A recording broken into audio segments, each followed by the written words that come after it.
अस्सलाम वालेकुम नाज़रीन, प्रोग्राम अॼु जी ॻाल्हि में मां आहियां जी मेज़बान सबीन मेमण।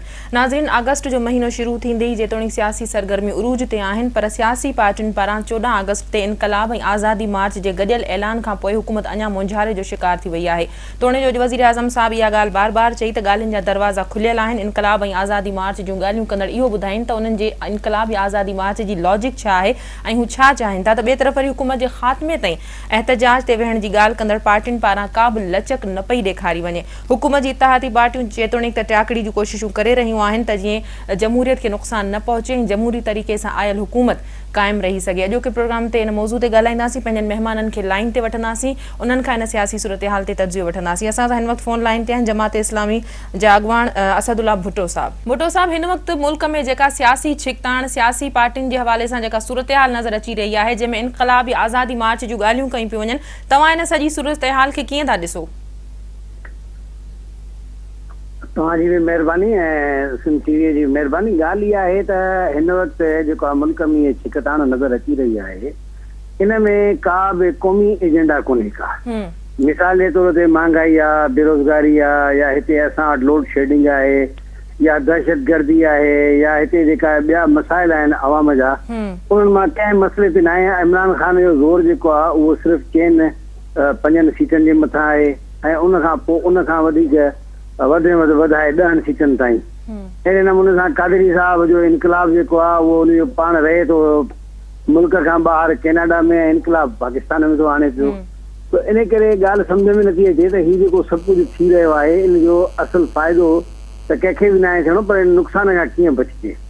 इन करे असां सम्झूं था त हीउ जेको हिन वक़्तु मुल्क जे अंदरि थी रहियो आहे, इन जो सॼो मक़सदु परवेज़ मुशर्रफ जे केस खे कहिड़े नमूने सां हिकु तरफ़ करे ऐं परवेज़ मुशर्रफ छॾाइणो आहे, ऐं ॿिए तरफ़ मुल्क में जेको जमहूरियत ऐं मुल्क जो निज़ाम आहे, इनखे इन जी तड़ा वेड़ जेका आहे इन जो बि मसइलो आहे।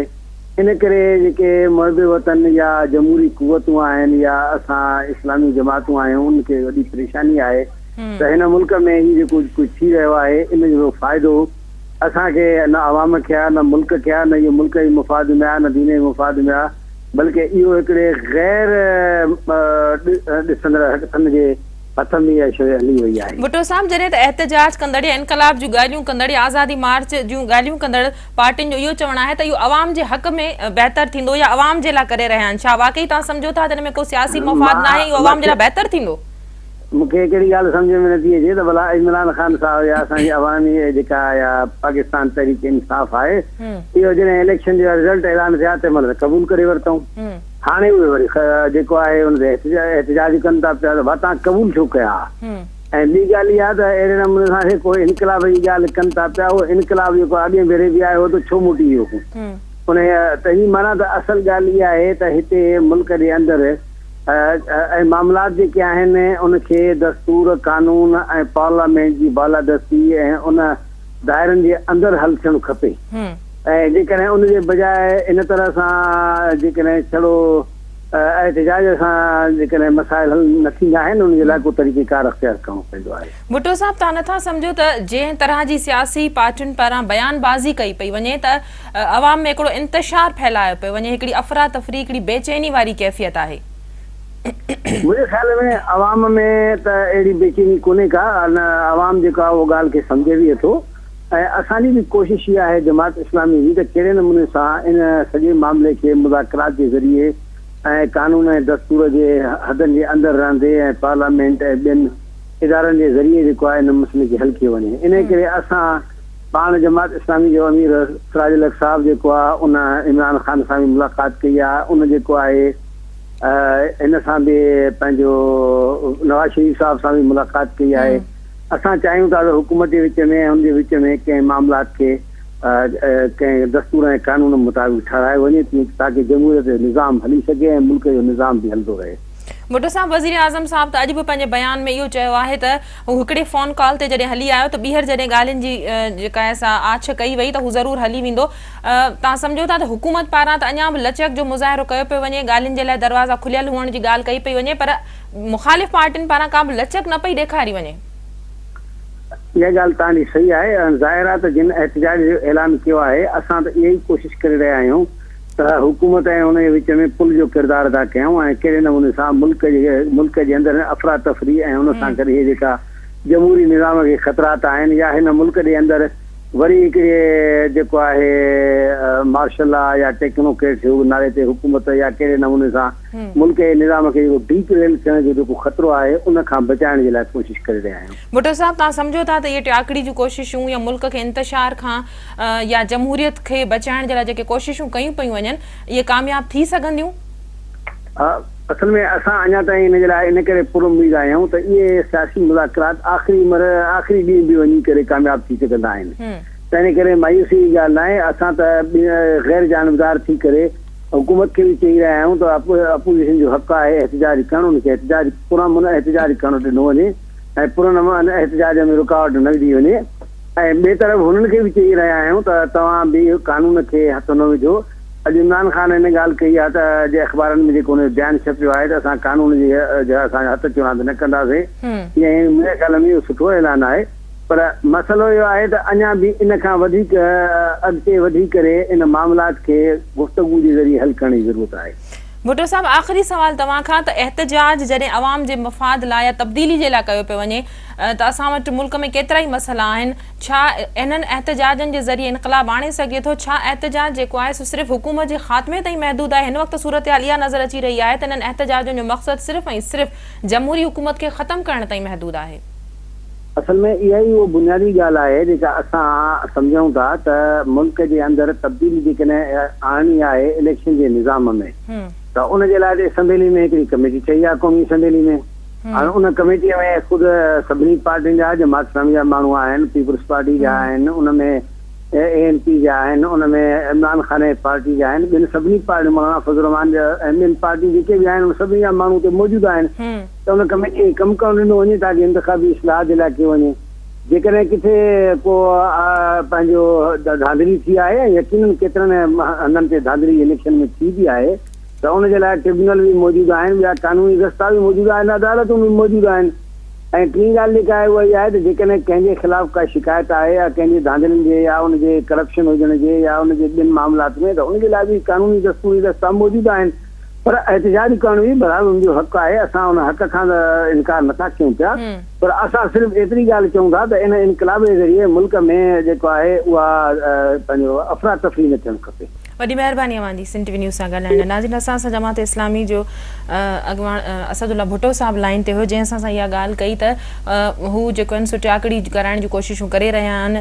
उन्हनि जे जमात जे अॻवान पिणु इन सिलसिले में हुकूमती धुरनि सां ऐं एहतजाज कंदड़ पार्टियुनि सां राब्ता कया आहिनि ऐं आख़िरी वक़्त ताईं इहा उमेद करे सघिजे थी त जेके एहतजाज या धरणा आहिनि उहे जमहूरियत जे ख़िलाफ़ न हुजनि। इलेक्शन जे निज़ाम में जेकॾहिं तब्दीली या बहितरी आणण जी ज़रूरत आहे त उन लाइ हिकिड़ी कमेटी ठाही वई आहे, उन कमेटी खे बहितर कमु करणु ॾिनो वञे। एहतजाज या धरणा या जमहूरी हुकूमत खे ख़तमु करणु कंहिं बि मसइले जो हल नथा थी सघनि। यकीनन प्रोग्राम जो वक़्तु जारी आहे, पर असां लाइन ते ॿियनि महिमाननि खे वठंदासीं। वक़्तु आहे ब्रेक जो, वठूं था ब्रेक।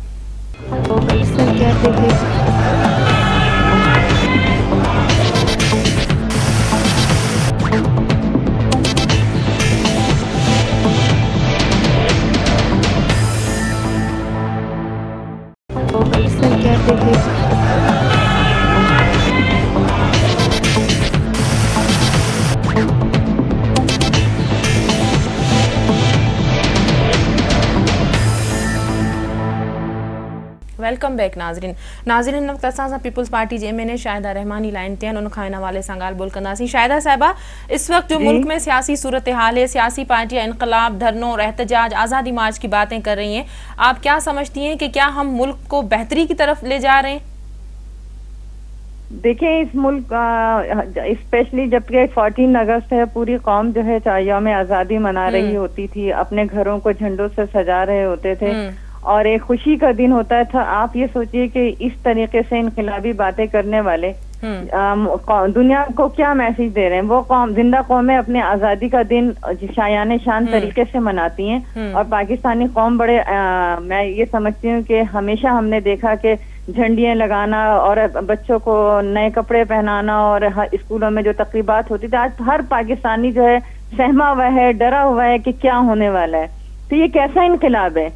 इसको इनकलाब कहा जाता है। इनकलाब तो 71 में आ चुका था, जब शहीद जुल्फिकार अली भुट्टो ने बस सिसकते हुए डूबते हुए पाकिस्तान को ना सिर्फ बचाया बल्कि पाकिस्तान को तरक्की की राहों पे गामजन किया। वो पाकिस्तान जो कि 2 लाख हो चुका तो लोग कह रहे थे ये पाकिस्तान खत्म हो रहा है, लेकिन अब इनकलाब की बातें करने वाले मैं समझती हूँ अहमकों की जन्नत में रहते हैं।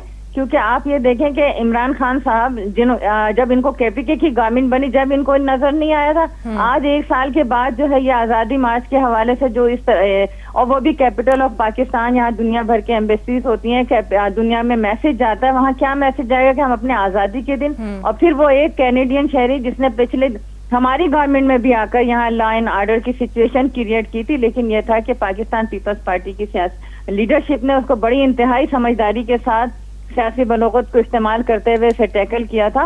और मैं ये समझ रही हूँ कि ये बहुत ही खराब मैसेज जा रहा है, पूरी दुनिया में जा रहा है। इस तरह इनकलाब नहीं होता। आप आए और इलेक्शन लड़े, अगर ठीक है, अगर कोई जाली मैंडेट लेकर आया तो वो वक्त साबित कर देगा और कर रहा है, लेकिन इस तरीके से नहीं होता कि आप जो है मुल्क और कौम की सलामती को दाव पे लगा दें, जबकि एक तरफ ऑपरेशन ज़रबे अज़द चल रहा है और उसकी तवज्जो मैं समझती हूँ हटाने के लिए इमरान खान को चाहिए कि केपीके में पहले इस टाइम वो अपनी पूरी सियासी लीडरशिप को वहां लगा देते और वहां लगा के आईडीपीज की मदद करते, वहां पर ज़रबे अज़द के अंदर वो अपना अहम किरदार अदा करते। वो दहशतगर्दों के अगेंस्ट तो कोई बात नहीं करते, वो जो है इस वक्त सिर्फ हुकूमत और जमहूरियत के दुश्मन बने हुए, उनसे मजीद इंतजार क्यों नहीं आ रहा? मेरी समझ से मैं नहीं आ रहा कि ये किस तरीके की इनकलाब की बातें करें। इसको इनकलाब नहीं कहते, इसको तो जो सुनामी, वो कहते हैं कि जो सुनामी हमेशा तबाही और बर्बादी लेकर आता है। तो मैं ये समझती हूँ कि जो सुनामी ला रहा है, अल्लाह ताला खैर करे, इस मुल्क को सुनामी की तबाही से बचाए।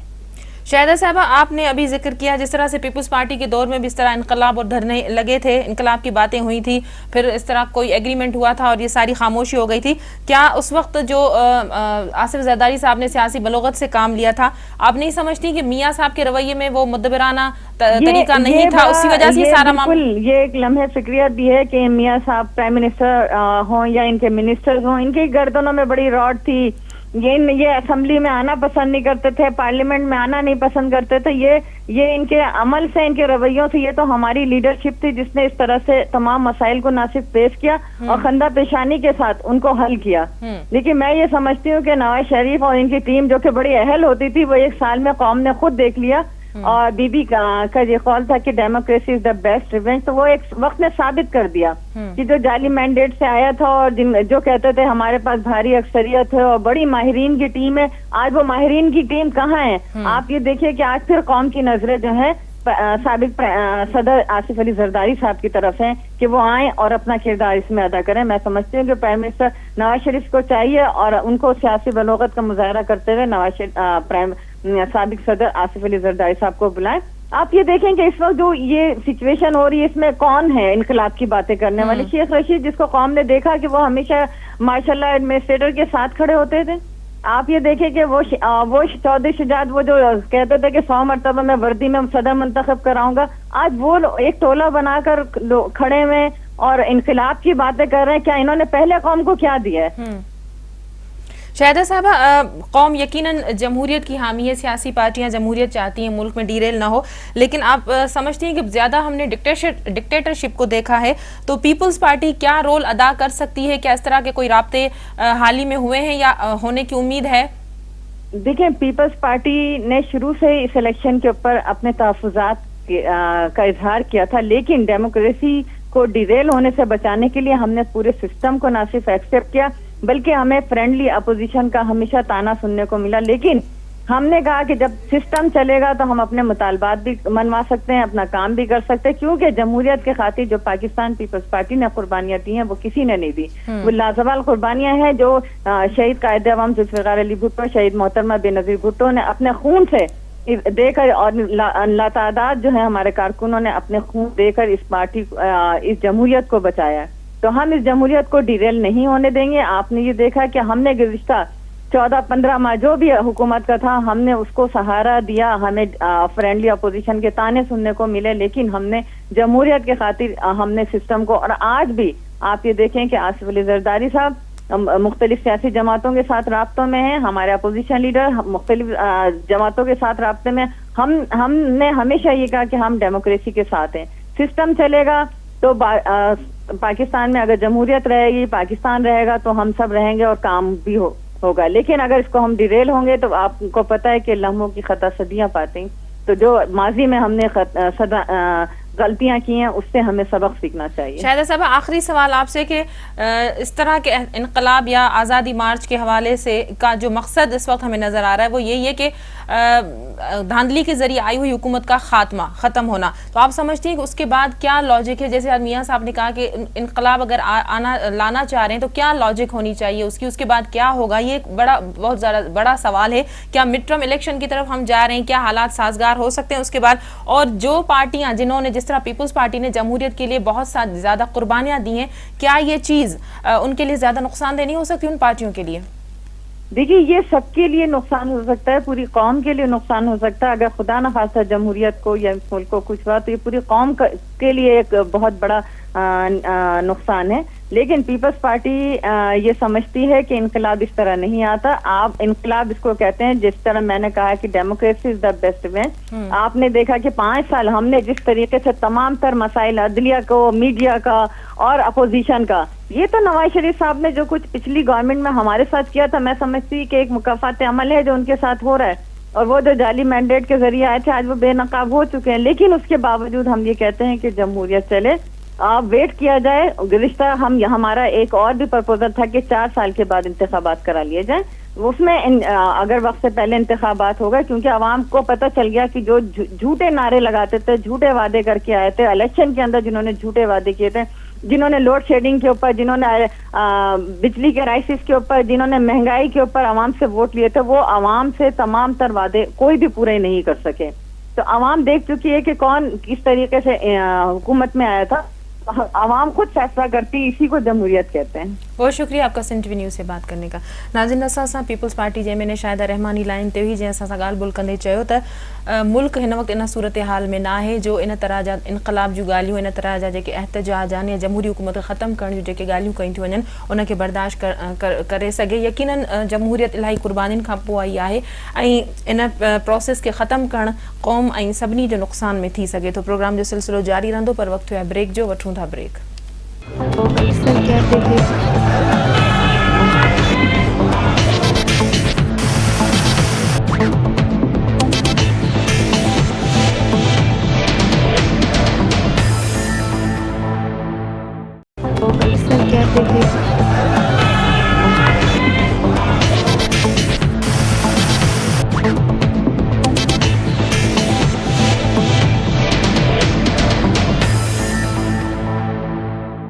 वेलकम बैक नाज़रीन वक़्तु असां सां PTI जा MNA लालवाली साहब लाइन ते आहिनि, उन्हनि सां हिन हवाले सां ॻाल्हाईंदासीं।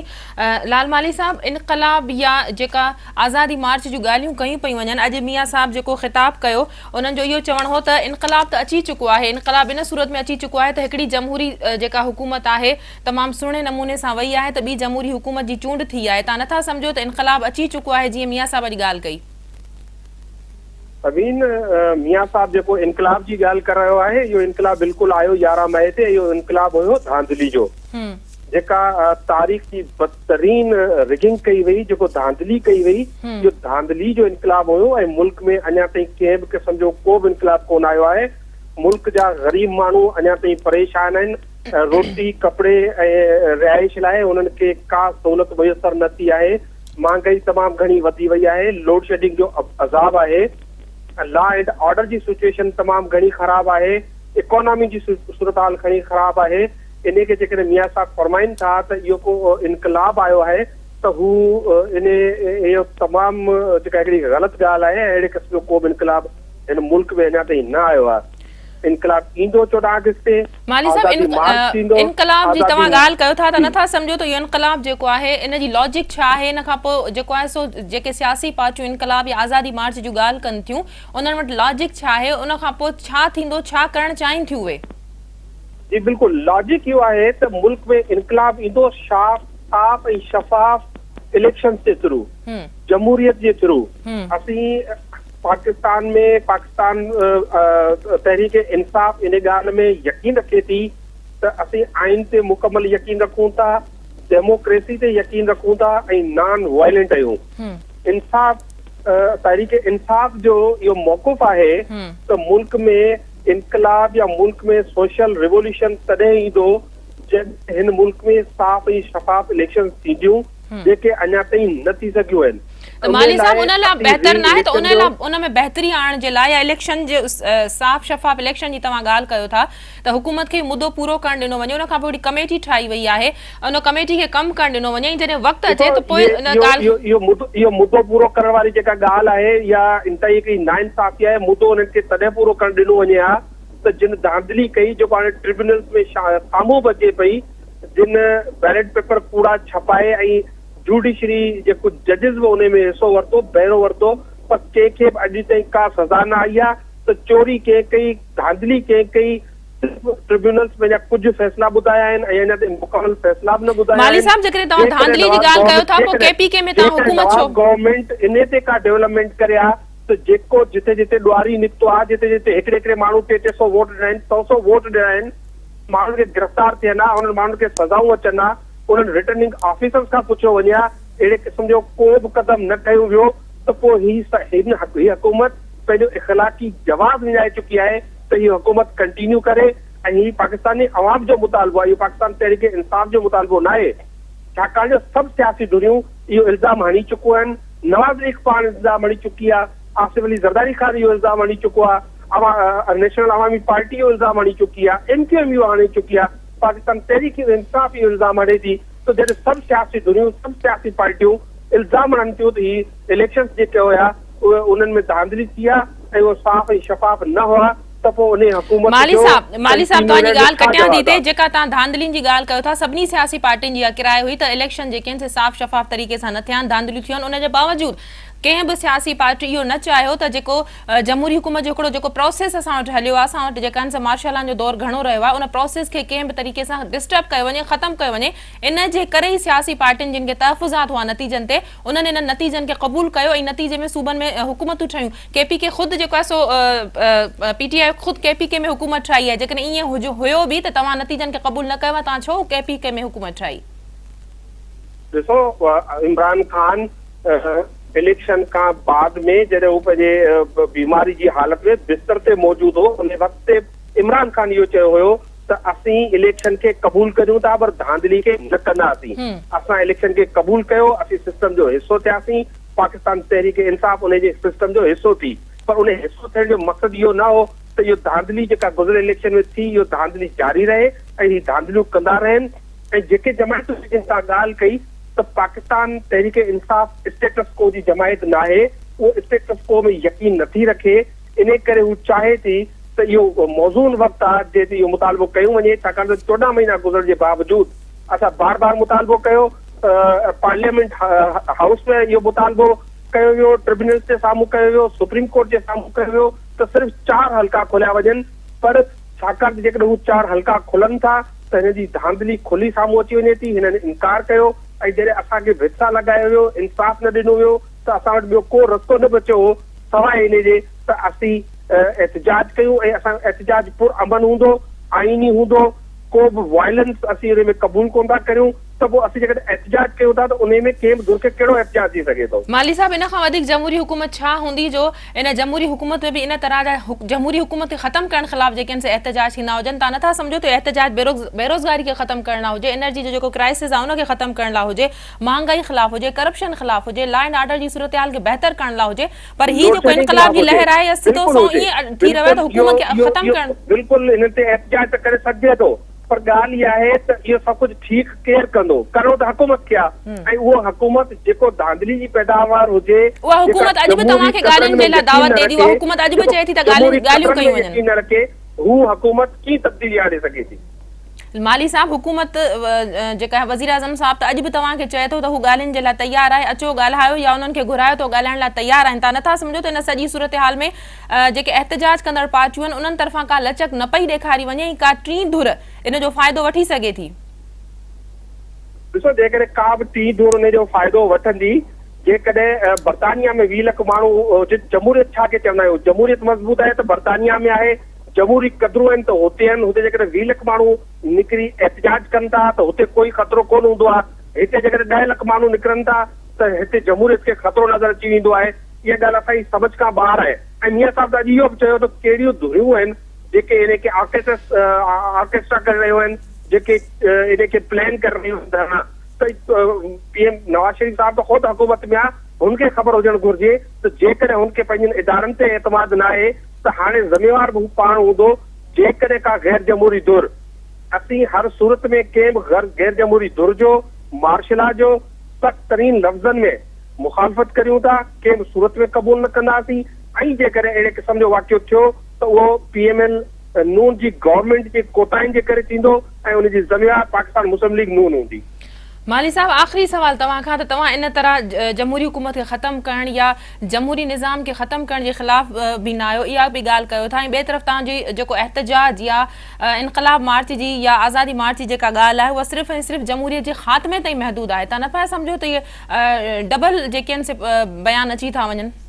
सबीर, ऐं तव्हां खां बिल्कुलु एग्री कोन थो करियां। असांजो आज़ादी मार्च जमहूरियत जे ख़ात्मे जे लाइ न, जमहूरियत जी मज़बूती लाइ आहे।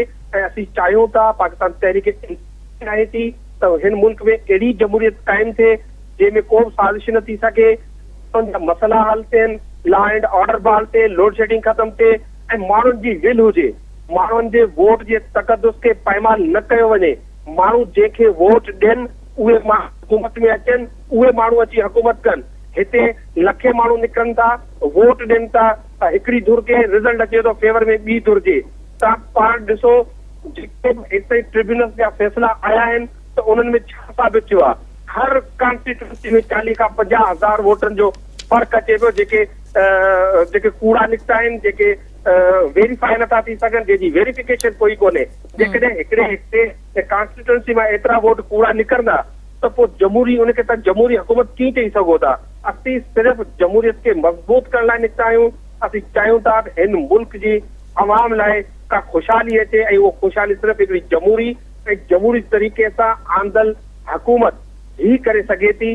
धांधली जी पैदावार हुकूमत बिल्कुलु नथी करे सघे। जी वॾी महिरबानी अवांजी सिंध टीवी न्यूज़ सां ॻाल्हाइण लाइ। नाज़रीन, असां सां PTI जो MNA लाल माली साहब लाइन थियो, जंहिं इहा ॻाल्हि कई त हुननि जो मक़सदु सिर्फ़ु ऐं सिर्फ़ु धांधली ज़रिए आयल हुकूमत खे ख़तमु करणु आहे, जॾहिं त जमहूरियत खे हू डील नथा करणु चाहिनि। ॾिसिजे त एहतजाज या इनक़लाब या आज़ादी मार्च जूं जेके ॻाल्हियूं आहिनि अॻियां जेके आहिनि से कहिड़ी सूरत हाल पैदा कनि थियूं। छा इहो इन सॼी सूरत हाल जेको हल जेका टियाकड़ी जूं कोशिशूं बि कयूं पयूं वञनि, हल निकिरी सघे थो या मुल्क अञा वधीक बहरान जो शिकार थी सघे थो? असां हिन वक़्तु लाइन ते वठंदासीं मुस्लिम लीग नून जे अॻवान राजा ख़लीक अंसारी खे।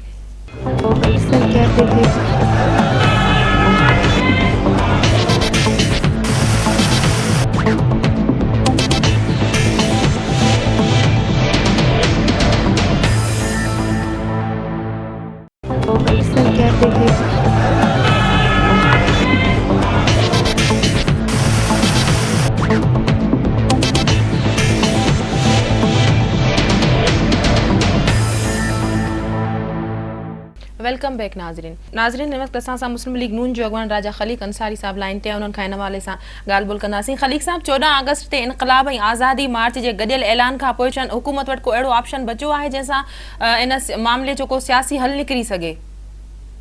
ॾिसो, हुकूमत मुसलसिल सियासी हल कढण जी कोशिश करे पई ऐं अॼु बि वज़ीर आज़म नवाज शरीफ साहब पंहिंजी तक़रीर में इमरान ख़ान खे चयो त तव्हांखे जेको बि एडवाइज़ करणा आहिनि या उन्हनि दावत बि ॾिनी इमरान ख़ान खे त अचो, अची करे ॻाल्हायूं ऐं जेकॾहिं असांजा जेके पॉलिसीज़ आहिनि उहे ग़लति आहिनि त असांखे ॿुधायो त असां उन्हनि खे सही कयूं था।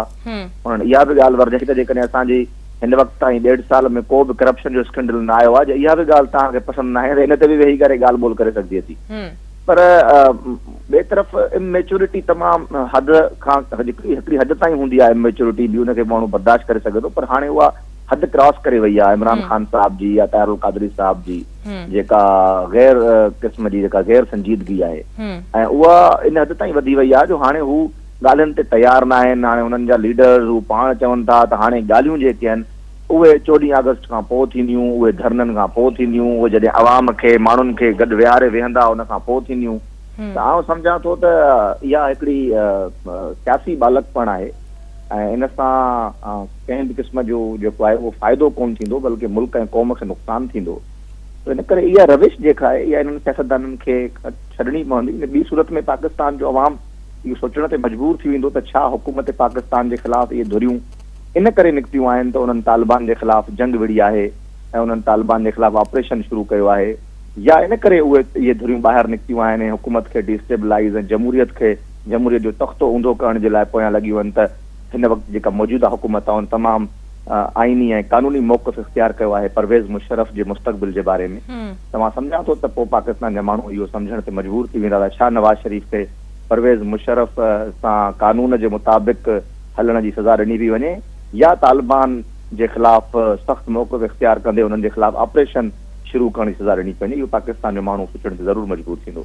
ख़लील साहब, त नथा सम्झो त जंहिं तरह जी इन सियासी सूरत हाल में बयानबाज़ी कई पई वञे, अवाम में वधीक इंतशार फैलाए पियो वञे, वरगलाए पियो वञे, जीअं अवामी तहरीक जे सरबराह अॼु जेको आहे सो ॻाल्हाईंदे चयो त नून लीग जेका आहे सा 200 माण्हुनि खे बि गॾु नथी करे सघे, जेकॾहिं हुननि जो एहतजाज गैर आइनी आहे त नून लीग बि ओतिरा माण्हू खणी अचे ऐं इहो साबित करे एहतजाज सां त उन्हनि जो जेको एहतजाज आहे उहो गैर आइनी आहे। ॾिसो, नून लीग जो पंजाब में त बेस आहे, हिन में त को शक कोन्हे त मतिलबु पंजाब में हमेशह उन्हनि वॾी अक्सरियत हासिल कई आहे, पर ॿ ॾींहं अॻु में नौशेरो सरोज में मुस्लिम लीग नवाज़ यूथ विंग सिंध जे तरफ़ां पाकिस्तान जिंदाबाद कन्वेंशन मुनक़िद कयो वियो हुयो। ऐं ताहिरुल क़ादरी साहब खे चवंदुसि त उहो सिर्फ़ु उनजो फुटेज ई ॾिसी वठे, इंटरनेट ते अवेलेबल आहिनि त सिंध जे शहर नौशेरो सरोज में केतिरा माण्हू मुस्लिम लीग नून जे प्लेटफॉर्म तले ऐं उनजे झंडे जे हेठां पाकिस्तान कन्वेंशन में लॻाया हुआ। मुकमल ताहिरुल क़ादरी ऐं इमरान ख़ान जे ख़िलाफ़ प्रोग्राम हुयो, उनखे सिंध जे माण्हुनि ॿुधायो त असां जमहूरियत सां गॾु बीठा आहियूं, नवाज़ शरीफ़ सां गॾु बीठा आहियूं। त इन में त का सदाकत न आहे 200 माण्हुनि जी, इहा हिकिड़ी सियासी पॉइंट स्कोरिंग आहे, पर इन सां मुल्क ऐं क़ौम खे नुक़सानु थींदो आहे। सम्झां थो त पाकिस्तान इन्हनि हालतुनि जो मुतहमिल थी नथो सघे हिन सूरत हाल में जिते पाकिस्तान जी हुकूमत जेका आहे उन इहो फ़ैसिलो करे छॾियो हुजे त तालिबान जे ख़िलाफ़ जंग विड़ी वेंदी ऐं ॿिए तरफ़ पाकिस्तान जी हुकूमत ॾींहं राति एनर्जी क्राइसिस खे मुंहुं ॾियण में लॻी पई हुजे। इन सूरत हाल जे अंदरि पाकिस्तान खे अदम इस्तेहकाम जो शिकार कंदड़ क़ुवतूं जेके आहिनि, मूंखे नथो लॻे इन में का वधीक ई को अॻिते निकिरी अची सघनि था। हिकु ॿ ॾींहंनि जो ड्रामो थींदो, उन खां पोइ मामूल ते शयूं अची वेंदियूं। अॼु ख़ुदि वज़ीर आज़म जे मूड मां जेको वज़ीर आज़म साहब जी बॉडी लैंग्वेज हुई कन्वेंशन सेंटर इस्लामाबाद में, उन मां इहो लॻे पियो त मियां साहब तमामु घणो मुतमिन आहे। ऐं मियां साहब इहा ॻाल्हि कई त मूंखे खिल थी अचे त हीअ जंहिं क़िस्म जूं ॻाल्हियूं कनि था त जेकॾहिं उतां जेकॾहिं कोई धरणे खां वापसि बि आयो त उनखे बि मारे छॾियो, यानी पंहिंजे कारकुननि खे पंहिंजे माण्हुनि खे बि हीअ मारण जूं ॻाल्हियूं कनि था। ऐं पोइ वरी एॾी ज़बरदस्त ऐं ख़ूबसूरत अंदाज़ में इन्हनि ॻाल्हियुनि खे ट्विस्ट ऐं टर्न कनि था जंहिंसां माण्हू हैरान रहिजी वञनि था। त मां सम्झां थो त इन सां पाकिस्तान खे तमामु घणो नुक़सानु थींदो इन अमल सां। खलील साहब, तव्हां सम्झो था त एहतजाज खे हुकूमत कीअं मोह ॾींदी, हुकूमत वटि कहिड़ी हिकमत अमली आहे, छो त कंहिं बि तरह जो तशद्दुद जेको आहे सो ॿिन्ही पासनि खां वधीक नुक़सानदेह थी सघे थो। ॾिसो, तशद्दुद त हुकूमत कॾहिं बि कोन कंदी ऐं न ई हुकूमत वटि इहा किस्म जी का सोच आहे। असांजे तरफ़ां या PMLN जे तरफ़ां या हुकूमत पाकिस्तान जे तरफ़ां त उहो को ताक़त जो इस्तेमालु कंदा, इन क़िस्म जी का बि सोच कोन्हे। असां त सिर्फ़ु इहो चाहियूं था त ही दोस्त जेके आहिनि इहे आहे रास्ते अचनि, सही रस्तो इख़्तियार कनि, इहो पार्लियामेंट जो रस्तो इख़्तियार कनि, मुल्क में हिन वक़्तु जमहूरियत आहे। असांजी इहा कोशिशि आहे त असां अहिड़े तरीक़े सां हिन सॼे मामले खे सुलझायूं त जीअं टीं क़ुवत खे अचण जो मौक़ो न मिले, छो जॾहिं मुल्क में मार्शल लॉ ईंदियूं आहिनि त पोइ मुल्क तमामु घणो पोइ ते हलिया वेंदा आहिनि। ख़ासि तौर ते मां सिंध जे हवाले सां ॻाल्हाईंदुसि त ज़ियाउल हक़ जी मार्शल लॉ सभ खां वधि नुक़सानु सिंध खे ॾिनो। न सिर्फ़ु सिंध जी लीडरशिप खसी वई बल्कि सिंध खे बदअमनी जे गिरह में गरकियो वियो ऐं पूरे पाकिस्तान में सभ खां वधीक जेको सफ़र कयो ज़ियाउल हक़ जी मार्शल लॉ जे नतीजे में क्लाशनकोफ जे तोहफ़नि खां पोइ जेको कराची सफ़र कयो ऐं उनजे नतीजे में सिंधी माण्हुनि जी जेका पलायण थी कराची खां, मां सम्झां थो तमामु वॾो नुक़सानु हुयो। ऐं परवेज़ मुशर्रफ जे दौर में बि सिंध सभ खां वॾो सफ़र कयो, पाकिस्तान सफ़र कयो। त इन करे इन सॼी सूरत हाल खां असांजी इहा कोशिशि हूंदी त को टीं क़ुवत फ़ाइदो न वठे। हीउ मुल्क हाणे वधीक कंहिं बि एडवेंचर जो मुतहमिल नथो थी सघे। इन करे असां त सियासी सूझ बूझ सां, सियासी समझदारी सां इन सॼे मामले खे हल करण जी कोशिशि करे रहिया आहियूं। असांजा वज़ीर, असांजी सॼी कैबिनेट, असांजा सॼी टीम नवाज़ शरीफ़ साहब जी वॾे समझदारी सां हिन सॼे मामले खे हल करण जी कोशिशि कंदी। ॾिसो, असां इहो ई करे सघूं था जेको सियासी लिहाज़ सां असां हिन वक़्त ताईं कयूं था। असां वटि को न अलादीन जो चिराग आहे, न को जादू आहे, न ई असां इमरान ख़ान ऐं ताहिरुल क़ादरी खे सम्झाए सघूं था। पर जॾहिं असां ॾिठोसीं त हुकूमत जी रिट क़ाइमु करणु हाणे लाज़मी थी वई आहे ऐं पाकिस्तान जो वजूद ख़तरे में पइजी वियो आहे, हुकूमत ऐं जमहूरियत जो वजूद ख़तरे में पइजी वियो आहे, त पोइ असां हुकूमत जी रिट त ज़रूरु क़ाइमु कंदासीं, न त पाकिस्तान जे अवाम खे असां जवाबु ॾियायूं। वॾी महिरबानी अवांजी सिंध टीवी न्यूज़ सां ॻाल्हाइण लाइ। नाज़रीन, अॼु कन्वेंशन सेंटर इस्लामाबाद में यकीनन वज़ीर आज़म मियां मोहम्मद नवाज़ शरीफ जो मूड इंतहाई ख़ुशगवार हो। बज़ाहिर त तमामु घणे मुतमइन अंदाज़ में नज़र आया ऐं बार बार यही चयो त हू अञा बि ॻाल्हियुनि जे लाइ तयार आहिनि ऐं सियासी पार्टियुनि खे बि घुर्जे त बजाए एहतजाज ऐं इनक़लाब जूं ॻाल्हियूं करण जे सियासी मैच्योरिटी जो मुज़ाहिरो कनि ऐं इन तरह जो रवैयो इख़्तियार न कनि जंहिंसां मुल्क जी मफ़ाद खे या अवाम खे या जमहूरी तरीक़े सां आयल हुकूमत खे को नुक़सानु पहुची सघे। यकीनन सियासी पार्टियुनि खे मैच्योर थी सोचणु घुर्जे। प्रोग्राम ताईं पंहिंजी मेज़बान सबिन मेमण खे ॾींदा इजाज़त। अल्लाह वाहिगुरु।